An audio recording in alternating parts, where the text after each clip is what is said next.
अस्सलाम वालेकुम दोस्तों। मैं अंसारी एजाज सन कबीर नगर डिस्ट्रिक्ट उत्तर प्रदेश से। दोस्तों, मैं अपने चैनल में आप सभी का स्वागत करता हूं और बहुत बहुत शुक्रिया भी अदा करता हूं जो कि आप लोगों ने हमारा चैनल सब्सक्राइब किया, हमारे वीडियोस देखते हैं, पसंद भी करते हैं और अच्छे अच्छे सजेशंस भी देते हैं। और उन भाइयों से मैं रिक्वेस्ट करूंगा जो भाई मेरा वीडियो पहली बार देख रहे हैं, मेरे चैनल पे पहली बार आए हैं, वो मेरे चैनल को सब्सक्राइब कर लें। अब बेल आइकॉन भी प्रेस कर लें ताकि बायोफ्लॉक से रिलेटेड जो भी वीडियो हम लाएं वो आपको पहले मिल सके। और एक और रिक्वेस्ट करूंगा दोस्तों, मेरे सभी व्यूवर्स को, मेरे चैनल पे जो भी ये वीडियो देख रहे हैं उनसे, दोस्तों, आप सब जानते हैं कि हमारा देश एक महामारी से गुजर रहा है, कोरोना वायरस डिसीज, जिसकी कोई अभी तक सही दवा नहीं मिल पाई है। जो भी चल रहा है एक परीक्षण और एक प्रैक्टिकल के बेस पे चल रहा है। लोग ठीक भी हो रहे हैं, बहुत अच्छी बात है। लोग मर भी रहे हैं, बहुत दुखद बात है। लेकिन कहीं ना कहीं हमें अपने देश पर गर्व है कि कोरोना वायरस डिसीज से लड़ने में हमारा देश सबसे आगे रहा। और दोस्तों, कोरोना वायरस डिसीज को लेकर जो भी सरकार की गाइडलाइन है, जैसे कि लॉकडाउन और सोशल डिस्टेंसिंग का जो गाइडलाइन दिया है सरकार ने, उसका पालन करें और अपने अड़ोस पड़ोस में लोगों का जो है इसकी ताकीद करें। जो बिला वजह बाहर घूमते हुए दिख रहे हैं या बिला वजह जो है बाहर निकलते हैं घर से, उन लोगों को बहुत सख्ती से इसकी ताकीद करें। और दोस्तों, अपने पड़ोस में एक चीज़ का और ख्याल रखें कि जो गरीब मजदूर हैं वो भूखे ना सोने पाएँ, या जिनके घर वाले बाहर दूसरे शहरों में हैं और वहाँ फंसे हुए हैं, तो वो जो भूखे मजदूर हैं वो भी जो है भूखे ना सोने पाएँ। इस चीज़ का काफ़ी ध्यान रखें, क्योंकि एक दूसरे का सहारा ही बनना सबसे बड़ी इंसानियत है दोस्तों। तो दोस्तों, हम अपने आगे टॉपिक पे बात करेंगे। बायोफ्लॉक फिश फार्मिंग पे हमारी सीरीज़ जो चल रही है, पिछले वीडियो में हमने बताया था डिजॉल्व ऑक्सीजन और सैलिनिटी की बात, उसको कैसे घटाना बढ़ाना है। तो इस वीडियो में हम बात करना चाहिए था हमें अमोनिया पे, लेकिन अमोनिया को बेहतर तरीके से समझाने के लिए उससे पहले आपको ज़रूरत पड़ेगी CN रेशियो जानना, क्योंकि अमोनिया को बायोफ्लॉक सिस्टम में घटाने के लिए CN रेशियो का जो है बहुत बड़ा महत्व है। कार्बन और नाइट्रोजन का जो एक मानक होता है कि इतने नाइट्रोजन को ख़त्म करने के लिए इतना कार्बन की ज़रूरत पड़ती है, वो जानना हमारे लिए बहुत ज़रूरी है अमोनिया के टॉपिक को डिस्कस करने के लिए। तो हम अमोनिया का टॉपिक अगले वीडियो में लेंगे। इस टॉपिक में हम शॉर्ट में कार्बन और नाइट्रोजन का जो रेशियो है उसको समझेंगे। दोस्तों, नाइट्रोजन क्या होता है? नाइट्रोजन जो होता है वो हमारे टैंक में कैसे बनता है? वो हमारे टैंक में बनता है, हम जो मछली को खाना देते हैं तो कुछ खाना जो बच जाता है वो भी नाइट्रोजन में तब्दील होता है, और कुछ खाना जो मछली खाती है और गंदगी निकालती है वो भी नाइट्रोजन में तब्दील होता है। मतलब हमारे दाने में, हमारे मछली के खाने में जो प्रोटीन होता है उसी से नाइट्रोजन बनता है। तो दोस्तों, CN रेशियो का दो फेज है, एक डेवलपमेंट फेज है और एक मेंटेनेंस फेज है। मतलब उसके दो पार्ट हैं। एक CN रेशियो का डेवलपमेंट फेज है जिसमें बैक्टीरिया डेवलप होता है, अमोनिया डेवलप होता है, और इसलिए उसको हमने डेवलपमेंट फेज दिया है। और एक होता है मेंटेनेंस फेज।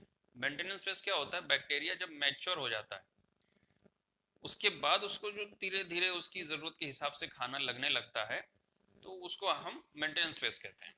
तो बैक्टीरिया का जो भोजन है वो एक हिसाब से कह सकते हैं हम कार्बन। नाइट्रोजन को ख़त्म करने के लिए कार्बन की ज़रूरत पड़नी है। बैक्टीरिया जो है नाइट्रोजन को ख़त्म कर रहा है तो उसे कार्बन की ज़रूरत पड़ेगी, उसको एनर्जी सोर्स की ज़रूरत पड़ेगी, जिसका जो कि कार्बन माना गया है।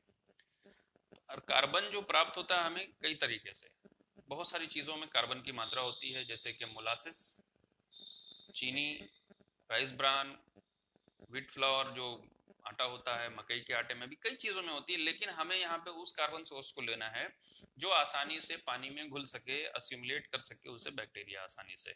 तो इसमें मेरे हिसाब से मोलासिस बेहतर है, सस्ता भी पड़ता है और ये आसानी से घुल भी जाता है। चीनी घुलने में थोड़ा समय लगता है, लेकिन मोलासिस आप डालेंगे, उसको अच्छे से शेक करेंगे, घुल गया। चीनी घुलने में समय लगता है, ठीक है। चीनी भी आप इस्तेमाल कर सकते हैं, दोनों में कार्बन कंटेंट अलग अलग है। मोलासिस में 24% होता है और चीनी में 40 से 44% के आसपास होता है, ठीक है दोस्तों। हमारे पास इसका प्रॉपर एक फॉर्मूला है, उसको भी हम आगे डिस्कस करेंगे किसी वीडियो में, जब प्रॉपर CN रेशियो का चैप्टर आएगा तब। तो दोस्तों बात करते हैं कि नाइट्रोजन हमारे टैंक में कितना है, उसको कैसे पता करेंगे डेवलपमेंट फेज में। दोस्तों ये वीडियो थोड़ा लंबा हो सकता है, आप लोग देखिएगा, या तो कोशिश करता हूँ कि इस टॉपिक पे मैं 2 वीडियो बना दूँ, तो मैं 2 वीडियो बनाता हूँ, कोई दिक्कत नहीं है। पार्ट 1 पार्ट 2 में हम डिवाइड कर लेंगे इसको। तो दोस्तों सबसे पहले हमको जानना होगा कि हमारे टैंक में नाइट्रोजन कितना है, चाहे वो डेवलपमेंट फेज हो चाहे मेंटेनेंस फेज हो। तो डेवलपमेंट फेज में सबसे पहले हम जानते हैं दोस्तों, डेवलपमेंट फेज में हमको कैसे पता चलेगा, उसका एक कैलकुलेशन है। नाइट्रोजन जो हम खाना देते हैं, मान के चलते हैं कि हम 32% प्रोटीन फीड हम देते हैं, 32%। और हाँ दोस्तों, CN रेशियो का एक कैलकुलेशन मैंने तैयार किया है, वो वीडियो के आखिर में आपको मिल जाएगा, और वीडियो पूरा ज़रूर देखिएगा ताकि आपको आसानी से समझ में भी आए। तो डेवलपमेंट फेज की हम बात करते हैं दोस्तों। डेवलपमेंट फेज में हमें सबसे पहले जो देखना है वो प्रोटीन देखना है पहले, कि हम जो खाना दे रहे हैं उसमें प्रोटीन कितना है।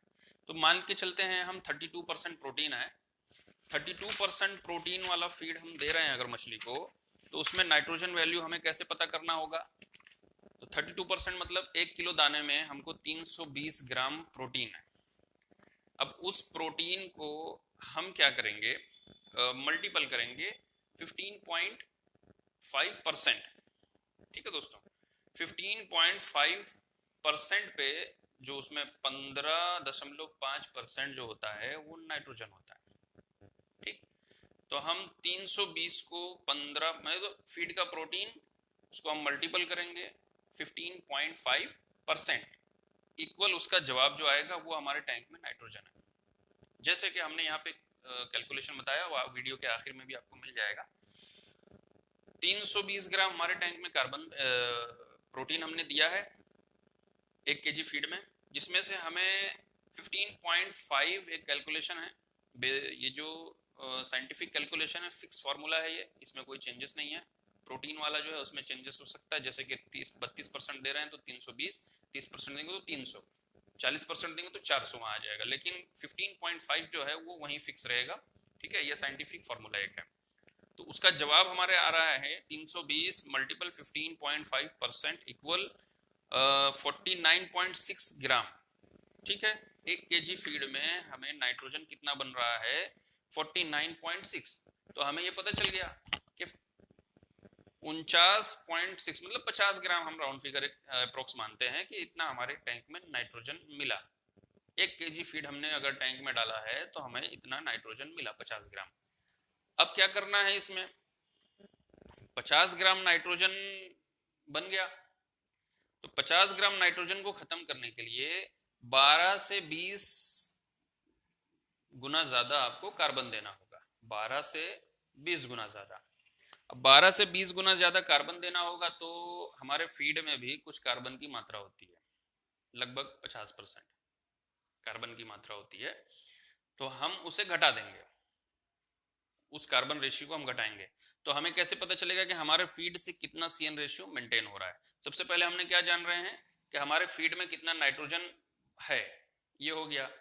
उसके बाद हमको ये जानना है कि हमारे फीड में जो कार्बन है उससे कितना का रेशियो हमारा मेंटेन हो गया, ठीक है। तो लगभग 32% प्रोटीन में 10 के आसपास का रेशियो ऑटोमेटिकली मेंटेन हो जाता है फीड के कार्बन से ही। अब आगे हमें कितना चाहिए होता है, 5 का रेशियो। अगर हम 15 का मेंटेन कर रहे हैं, दरमियानी मेंटेन कर रहे हैं, 20 नहीं 12 नहीं, अगर 15 का भी हम रेशियो मेंटेन कर रहे हैं तो हमें 5 और कार्बन की ज़रूरत है, 5 गुना की। तो वो 5 गुना।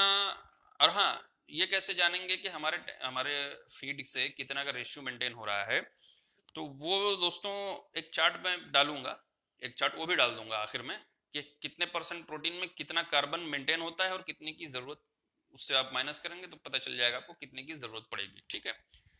तो हम क्या करेंगे, कार्बन कंटेंट हमारे फीड में कितना है 50%, तो हमें और कितना रेशियो मेंटेन करना है, ये चीज़ का भी कैलकुलेशन समझते हैं। जैसे कि 500 ग्राम हमारे फीड में कार्बन मिला हमको 50% के हिसाब से, तो 500 ग्राम हमने डिवाइड किया 49.6 नाइट्रोजन से, तो हमारा रेशियो निकल के आ गया 10:1, मतलब 10:1 का हमारा ऑलरेडी मेंटेन है। अब हमें आगे कितना मेंटेन करना है, 5 का और चाहिए, 5:1 का और चाहिए। तो 49.6 ग्राम को हम मल्टीपल करेंगे सिर्फ 5 से, 15 से नहीं करेंगे, यहाँ सिर्फ 5 से करेंगे। तो 5 से जब कर रहे हैं तो हमें आंसर आ रहा है 248, मतलब 248 ग्राम, 250 ग्राम के आसपास हमको कार्बन चाहिए। अब 250 ग्राम के आसपास हमें कार्बन चाहिए, तो उसके लिए हमें क्या देखना होगा कि कार्बन कंटेंट किसमें ज़्यादा है या कितना है। मोलासेस है 24%, 25% कार्बन है, तो अगर हम मोलासेस यूज़ कर रहे हैं तो इस सूरत में हम क्या करेंगे, 1 लीटर मोलासेस यूज़ करेंगे। अगर हम शुगर यूज़ कर रहे हैं तो उसमें काफ़ी कम 600 ग्राम के आसपास का एवरेज आएगा, क्योंकि उसमें 40 से 44% कार्बन होता है। ठीक है, तो ये हो गया दोस्तों, कार्बन कितना हमारे फीड में ऑलरेडी मेंटेन रहता है और उसके बाद हमें कितना देना है। तो ये डेवलपमेंट फेज हो गया दोस्तों। ठीक है, वीडियो काफ़ी लंबा हो जाएगा, इसीलिए जो मेंटेनेंस वाला फेज है उसको हम आगे समझेंगे। तो डेवलपमेंट फेज में आपको समझ आ गया होगा मेरे ख्याल से। मैं फिर से रिपीट कर देता हूँ शॉर्ट में कि सबसे पहले हमें क्या पता करना होगा कि हमारे टैंक में नाइट्रोजन कितना है। तो उसको जानने के लिए हम क्या करेंगे, पहले हम प्रोटीन लेंगे। 1 किलो फीड में कितना प्रोटीन है, 32% प्रोटीन वाला है, तो उसको 320 मल्टीपल 15.5%। अगर परसेंट वाला कैलकुलेशन आपको नहीं आता है तो आप क्या करेंगे, 320 मल्टीपल 0.155 करके इक्वल प्रेस करेंगे तो वो जवाब आ जाएगा। ठीक है, परसेंट में अगर नहीं निकाल पा रहे हैं तो आप इस तरीके से 0.155 इक्वल, बस परसेंट वाला बटन आपको दबाने की जरूरत नहीं है। तो ये आपको पता चल गया नाइट्रोजन कितना है। उसके बाद उस नाइट्रोजन वैल्यू जो है उसमें हम 500 को डिवाइड करेंगे, मतलब 500 डिवाइडेड बाय नाइट्रोजन, कितना हमारे टैंक में नाइट्रोजन था फीड में, वो नाइट्रोजन को डिवाइड करेंगे तो हमें पता चल जाएगा कि कितना का रेशियो ऑलरेडी मेंटेन है। उसके बाद हमें और कितनी की जरूरत है, उस नाइट्रोजन को हम उतने से मल्टीपल करेंगे। जैसे कि 10 का रेशियो मेंटेन है ऑलरेडी, तो हमको 5 और चाहिए, तो 5 को मेंटेन करने के लिए हम क्या करेंगे, 49.6 को मल्टीपल करेंगे 5, तो इसका जो जवाब आएगा वो उतना कार्बन देना है आपको। 248 ग्राम आपको कार्बन देना है, तो 248 ग्राम कार्बन के हिसाब से आपको चीनी कितना डालना है और मोलासेस कितना डालना है वो आप जोड़ सकते हैं। मोलासेस में 24% कार्बन होता है और चीनी में 40 से 44% तक कार्बन होता है। तो इस हिसाब से आप कैलकुलेशन करके डाल सकते हैं, पहली चीज़। और दूसरी चीज़ दोस्तों, मेंटेनेंस फेज। ठीक है, तो अगली वीडियो में हम मेंटेनेंस फेज को समझेंगे। तो ठीक है, हाँ, अगर आपको वीडियो में कुछ नहीं समझ में आया, कोई कैलकुलेशन नहीं समझ में आया, तो हमारे दिए गए नंबर पे कॉल भी कर सकते हैं और आप जो है कमेंट में भी सवाल पूछ सकते हैं, उसका जवाब बिल्कुल हम देंगे। ठीक है दोस्तों, तो दोस्तों ठीक है, वीडियो यहीं ख़त्म करते हैं और आगे आप थोड़ा सा फिर से मैं रिक्वेस्ट करता हूँ कि लॉकडाउन का पालन करें, सोशल डिस्टेंसिंग बनाए रखें और सोशल डिस्टेंसिंग में जो है बिल्कुल एक दूसरे से दूरी बनाए रखने की जो गाइडलाइन दी गई है उसे फॉलो करें बहुत सख्ती से, बिला ज़रूरत घर से बाहर ना निकलें और बहुत अहम ज़रूरत हो तो ही जाएं और अपने परिवार को, अपने आप को और अपने परिवार की हिफाजत करें। देश अपने आप महफूज रहेगा दोस्तों। ठीक है, अब मिलेंगे अगली वीडियो में, तब तक के लिए खुदा हाफिज़।